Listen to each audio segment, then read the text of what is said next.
welcome. Hi there. Feel free to get comfortable. It is lunchtime, so eating is actively encouraged. So for those who don't know me, my name is Carly Richmond. I'm a senior front-end engineer at Morgan Stanley. But firstly, quick show of hands for those in the room. People joining us hybrid can just think out loud. How many of you have heard of the term Sprint Zero? Okay, there are some that haven't, but we're about 50-50 in the room. That's actually a bit different from what I've seen. But to be honest, it was actually my prior role as a Scrum Master and a bit of a wannabe Agile coach where I got my first taste of Sprint Zero. And it was actually a bit more of a daunting experience because I'd never been through it before. So today, I am going to share that experience with you through a series of confessionals so that the next time someone says, "Have you ever heard of Sprint Zero?" this entire room will be able to raise their hand. So, first confession of the day. I didn't know what Sprint Zero was. To be honest, none of my colleagues really knew what it was either. I had a bit of a head start in the sense that I had done some internal coaching training within my company before, so I'd heard of it. But the problem that I actually had was it had been covered really quickly. It was like 2 slides as part of this wider 2-day coaching training. So it never really gave me a lot of advice on how to get started. And the other problem I had with it was that it had this assumption that you were going to go off and do coaching and shadow someone else going through a Sprint Zero experience. And because I'd never had that opportunity, it meant that to go from absolutely no knowledge to, well, trying to facilitate and run a Sprint Zero, I was on the back foot a bit. It was a bit daunting. But what I found was it was 2 people who could help me out. The best way to learn was to help those who guide me along the way, just like I'm trying to do with yourselves today. So there was 2 people that helped me out. The first was an Agile coach who was supporting this team for a few weeks before Sprint Zero started. And then the second individual was another Scrum Master who worked in the same company as myself, who had recently went through his own first Sprint Zero. And that meant he had a lot of resources and advice available to me. He could share with me the artifacts they generated, and he could also give me the slides and other content he'd use for facilitating his own sessions.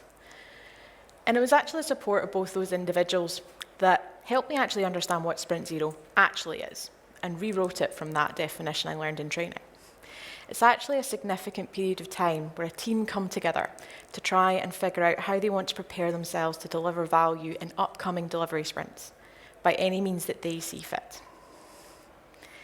So the second thing that I actually assumed before I started this journey as well was that Sprint Zero is for brand new teams who've never ever worked together. And if that were the case, this team that I'm talking about would never have engaged in a Sprint Zero exercise or obtained the benefits they did as a result. And to be perfectly honest, I wouldn't be standing here talking to you today because I'd have nothing to share. So there was a 3-fold reason for this team going through Sprint Zero. But it all boils down to there was a lot of change going on in their lives. The first concerned the state of product owner engagement. They'd been working dutifully with a pair of product owners for around 6 months, building out a new product, getting clarifications on features. Product owners attended the stand-ups. It was great. But they hit a bit of a curveball, because after 6 months, the product owners felt that they weren't really receiving the product that they wanted or they could use. They raised these concerns to IT management, and unfortunately, they stepped away at this time. And that meant that this team was really struggling. They couldn't really fill in the gaps without engagement. We did try. We had a couple of users to help us, and they could talk about the features they wanted in the product, but they couldn't inform the direction. And neither could myself as Scrum Master or the wider team technical lead without the guidance of those 2 product owners. The second issue that we had was there was a lot of new people in this team. I was actually new-ish. I came into this team 2 weeks before the issues with the product owner started to appear, and I was coming back from maternity leave, so that was a bit of a coming in at the deep end. But in addition, about 50% of the developers in this team were brand new, from a mixture of internal and external hiring. And they were trying to get up to speed with the normal things you do, like business knowledge and the technical domain. They didn't really want to deal with any other complexities. And it also meant that the existing team members were struggling to juggle their own work and actually help these team members out. And then the final change that appeared was that we got a new product owner in replacement of those two proxies I talked about before. She was awesome. She had loads of enthusiasm for where she wants to take the product, so she came with a new vision and a new roadmap. But that produces another problem, because we needed to learn how to work with this new product owner, and we also needed to pivot to start delivering features aligned to that vision, compared to what we were working to before. So I thought Sprint Zero was just about building a backlog, and I'm sure those who are familiar with Sprint Zero have probably heard similar things before. But there's definitely more to it than that, because there's more to an effective delivery team than just having lists of stories for the next 3 sprints. So through the guidance of those 2 individuals, and along with coordination between myself, the Agile coach, the wider tech lead, and also the product owner, we came up with a list to help this team reset. So in addition to refinement and planning, which I'm sorry, you cannot escape, there was also some additional things that we went through. So we had a kickoff, which is basically the grand opening ceremony of Sprint Zero, where we talked about the product vision and allowed the developers to ask questions about the new vision that they were intending to work to. We also generated our team norms. You might have heard of the term working agreement or team charter, but this is the principles that we want to work to together. So one of my favorites was actually no meeting Fridays. I think with all the Zoom fatigue we had last year, a lot of people appreciated that. We also covered definitions of ready and done, and you need to make sure that these definitions are common to your product owner and your developers. We found there was a lot of discussion for that very reason, that there was a discrepancy. We also generated a ceremony calendar together. Now, I'm sure people will be thinking, is it not just a case of putting meetings in people's calendar, Carly? This is not complicated. You're absolutely right, it's not. But this team was distributed across 3 time zones, and we were doing this around about this time last year, when people were juggling other commitments while working from home. So it makes sense to make sure that with the 2 hours a day that we actually had overlapping with the time zones, that we maximize the time effectively. We also decided what tools we wanted to use. So the department was rolling out a new work management tool. So we gave a demo of the features in that tool and made sure the team were comfortable moving to it. And we also discussed what communication mechanisms we wanted to use to keep in touch while we were distributed. We also talked about delivery metrics and KPIs. I am not covering this in detail. There are loads of talks that cover KPIs, OKRs, and all those other lovely things far better than I could in the remaining time. But we needed to make sure we knew how we were holding ourselves accountable using metrics. But it's important to know that we also needed some business-focused sessions, given this is a financial domain.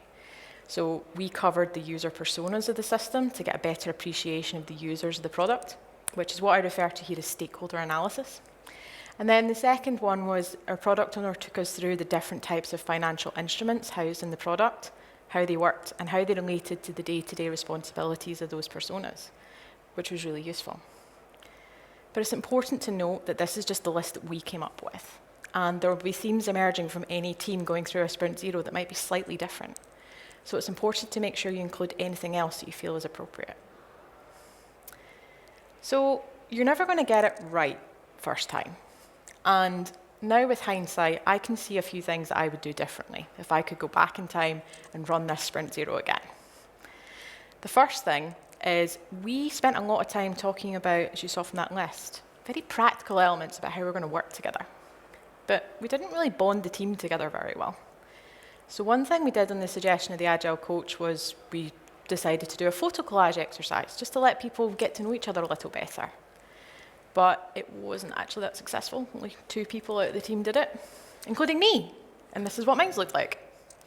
But that isn't great for a bonding. You need 100% participation. So I definitely would factor that in future so that more people generated something like this. But you can't plan for everything. It's agility. We've got to have an element of inspect, adapt, and improve at the end of the day. And one thing I'm glad we didn't cover in exhaustive detail was producing a precise doctrine on how we were going to use that new work management tooling. After a couple of sprints, the team actually decided they wanted to change their usage of it, given the demo they'd seen before. And I don't see that as a failure of Sprint Zero. I see that as allowing the team to still develop and improve as they started delivering. So my last confession for you today, before I open up briefly to questions, is I found it really difficult to figure out if this Sprint Zero was successful or not.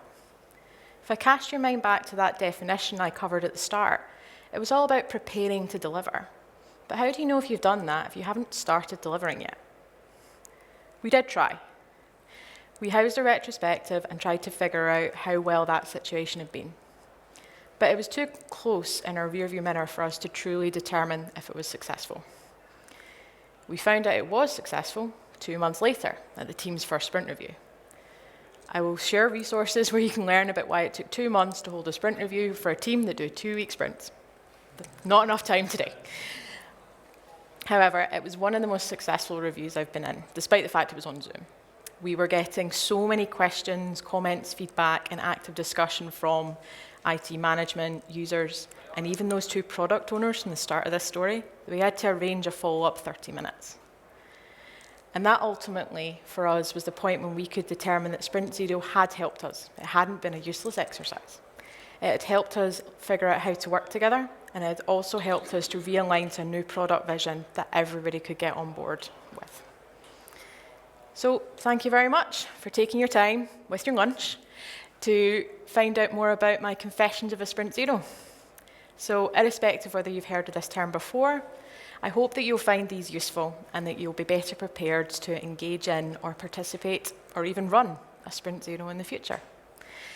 I've got my handles there if you want to reach out afterwards and say hi. You can also scan the QR code for papers on Agile Alliance and InfoQ, especially if you want to find out about that sprint review part of the story. But right now, we have about 4 minutes left for questions. Thank you. Yes? Sorry, but isn't the Sprint Zero just a long version of retro and review?